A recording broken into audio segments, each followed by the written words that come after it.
Okay, today we're going to make a nice potato soup. Super easy, super delicious. Let's get started by taking everything off the stove. Okay, first thing you gotta do is get some water, put your potatoes in the water, boil that water for about 35-40 minutes. Get nice soft potatoes to work with. Doesn't really matter if you boil the water first and then put the potatoes in.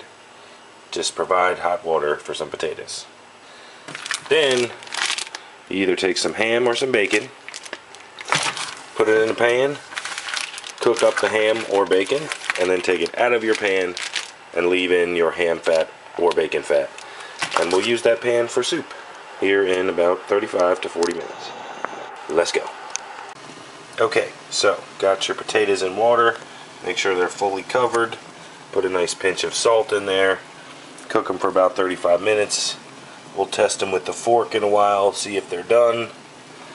And in the meantime, you'll start frying up your ham or your bacon, whatever floats your boat, and we'll go from there. Okay, now we're going to go ahead and chop the onions and garlic while we wait for this to cook. We'll get them ready to throw in, and it'll be great. So you want to get your onions fairly finely chopped to make it, well, I guess it depends on how you like your onions. If you want big old fat pieces, cut them in big old fat pieces. Really doesn't matter. Okay, next, if you have some fresh garlic, go ahead and chop up about 3 cloves. I'm going to use 4 just because I like garlic. If you're the same way, go ahead and use 4. If you don't have fresh garlic, that's okay. It would be better if you did, but we're not going to judge. Okay, got your garlic all chopped up. Doesn't have to be perfect. We're going to be mashing it up more, but try and get it pretty small. So we got our onions and our garlic in the pan, along with the ham bone for good measure. We're going to take just a little slab of butter. We're going to put it in there so the pan stays nice and greasy. So the potatoes are starting to get close. Still got 16 minutes, but they're starting to get pretty soft, so we're getting there with that. With these, we're going to bring this up to about medium-high, and we're going to go ahead and roast these for a while. Let the garlic and onion flavors come out of there before we put everything together. So once my pan comes back up to temperature, hopefully we'll saute these garlic and onions together, and we'll have something delicious. Until then, I'll just cry while these onions cook. Okay, so we cooked these on medium for about 10 minutes, and they're pretty much good to go. I went ahead and turned the heat off, so they're just kind of chilling in there. Just try not to overcook them, but you'll be alright either way. And obviously, as you can see, they kind of soaked up some of that brown color that the ham left in there. They caramelized pretty well, but once they start getting just a little bit clear is when they're pretty much good to go, and you can stop cooking them, or at least turn the heat off. Just let them chill until you're ready for the next part. So as you can see, the bottom of my pan's getting a little brown, so I'm going to go ahead and add the chicken stock in while these potatoes are still boiling. You can go ahead and do that either way, doesn't really matter. Also at this point, if you would like, you can put this all in a blender. Once you get your potatoes, you put it in a blender, you blend it up. I'm going to use an immersion blender, but if you don't have that, you can just go ahead and use a regular blender. Obviously, not the ham bone. So I went ahead and added my chicken stock. That's 1 quart or 4 cups. So go ahead and add that to your 2 onions and your cloves of garlic. Okay, so we got 6 minutes left. We'll go ahead and check our potatoes right now. Seems pretty good. See how easy a fork slides out of there? Can't pick it up with the fork, at least not very much. That's really what you're looking for. You'll definitely be able to tell it'll be nice and soft. So these guys are good. We're going to go ahead and drain this water out. And if you want, you probably should go ahead and cut them into cubes, so dice them up. And then at that point, either put them in your blender, or you can mash them up really finely. If you don't want to put them in the blender and you want kind of a thicker, more textured soup, then you don't have to put them in a blender. But I would definitely suggest putting it into a blender, or using an immersion blender if you are so lucky. so you really don't have to go crazy when you cut them. You know, cubes like that is totally fine. Doesn't have to be huge by any means. Doesn't have to be super small. Also, it's really up to you. If you want to take the skin off, now's a good time to do it.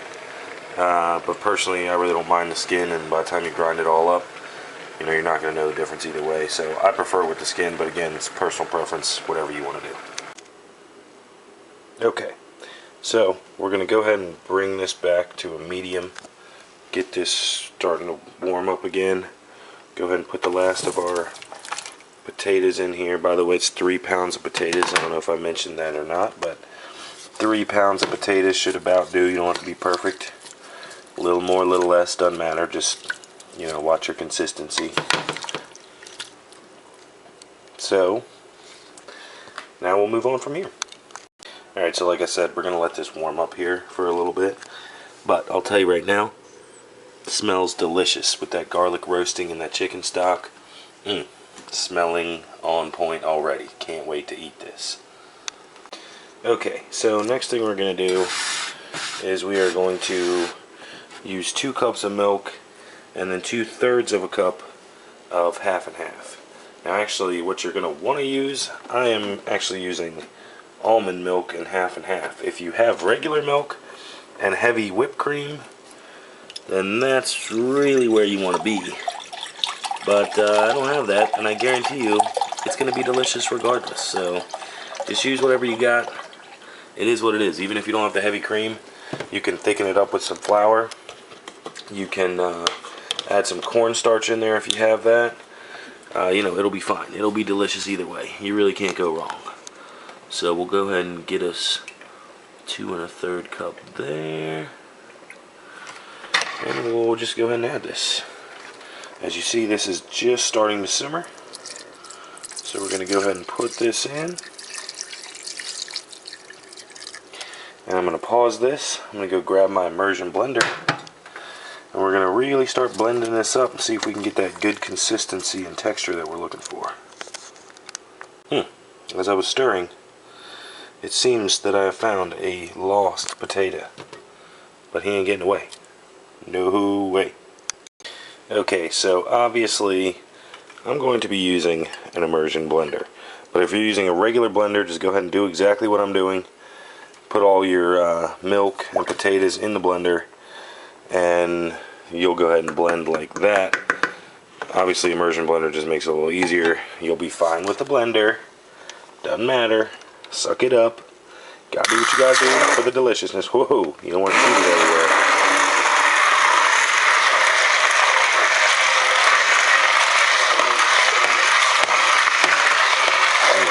Smells delicious. Whoa, going crazy in there.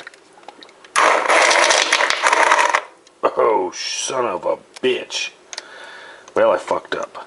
Because we have a ham bone in there. Not the greatest technique. Do not do the things that I say. Okay, crisis averted. We just knocked the meat off. Thank goodness. Didn't ruin the soup. May have ruined the video. Didn't ruin the soup. Okay, we're back now. We're gonna hope that doesn't happen again. But, who knows? Sometimes shit happens. We're just gonna have fun. Don't matter. So, back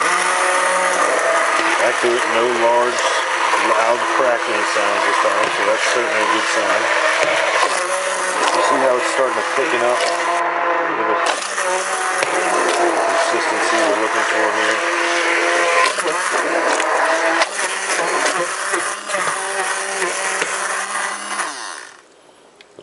See that? That is starting to look good. So I had to switch hands here, but you certainly get the general idea. And this is about a perfect texture. This is pretty much exactly what I'm looking for, so I'm not going to add any flour, at least as of yet, especially because we're going to let this simmer for a good 15-20 minutes. So that'll thicken it up even more. Now, do be careful because if you're going to use a blender, which you probably should, you don't want to overblend this because it will fuck up your starches. So it will become kind of, not chewy necessarily, but a little bit gummy, I suppose. You just want to be careful. Once you get to this good consistency, just don't overdo it. And just don't be blending this up for too long. you're going to get this weird gummy flavor and you don't know why. So, we're going to keep it at around medium. And we're just going to let it simmer like a big old pot of potato lava. And at this point, we'll go ahead and crack in some fresh pepper, a little bit of salt, and I'll give you some measurements to put in some paprika. Ow, burning. Whew, damn. And we'll also put some of this in, and it will be delicious. Burns or no burns, it's going to be tasty. Okay, so I went ahead and turned it down to as low as it'll go because it's simmering pretty well. So we're just going to go ahead and let it simmer. If you want, you can put a lid on it. Also that depends on your consistency. If it's a little watery, go ahead and simmer it a little bit hotter. Let some of that steam out and kind of thicken up. But I think I'm about where I want to be. I think this is a pretty good consistency for me. So, just do whatever you want. If you want more of a watery kind, go ahead and add more either milk or more chicken stock or even more water. Make it a little more runny, but personally I like it kind of thicker, so this will be perfect for me. By the way, there's the potato burn, so be careful. It's dangerous out here. Okay, and now we're going to be back with these ham chunks. I'm going to go ahead and cut them up on my old trusty cutting board. So we'll cut them into chunks. I'll show you a picture of the chunks. It's just a little hard to cut and hold the camera at the same time. Make sure you wash your hands before you make this. That's also important. But anyway, so I'll be back, show you what we're looking for size-wise of these. And then we'll let this simmer, and we will have a delicious dinner. Okay, so obviously we have a lot more to go here. But this is roughly about the size you're looking for. Something like that. Pretty bite-sized. If you can, trim the fat. You don't have to. It's up to you. But personally, that's what I feel like doing. If you have bacon, though, now's the time. Once it's cooled off, just go ahead and crumble it up and toss it in. Ham, obviously, you got to cut up, but to each his own. Whatever your preference is, go for it. Okay, so we're just getting the last of the ham in here. Like I said, I tried to trim the fat off. Didn't worry about getting everything, but tried to get a good bit of it. Now, that's pretty much what we got. So we're going to let this simmer. It smells delicious. Cannot wait to eat it. And I'll let you know how it is. Okay, last thing here for that real solid baked potato flavor. If you like sour cream, now's a great time to add your sour cream. That just gives it, a nice little zing there at the end. Personally, I'm not the biggest fan of sour cream, so I'm going to go ahead and use this unflavored yogurt here. But then that will just thicken it up and give it a good texture. I do like yogurt on my potatoes, so I'm going to go ahead and do that. But if you like sour cream, then you will certainly love it in this soup. Okay, so I went ahead and added about 2 big old heaping spoonfuls of yogurt in there. You would do the same for sour cream if you so desire. Now, we're just going to simmer this and we're going to eat it up for dinner.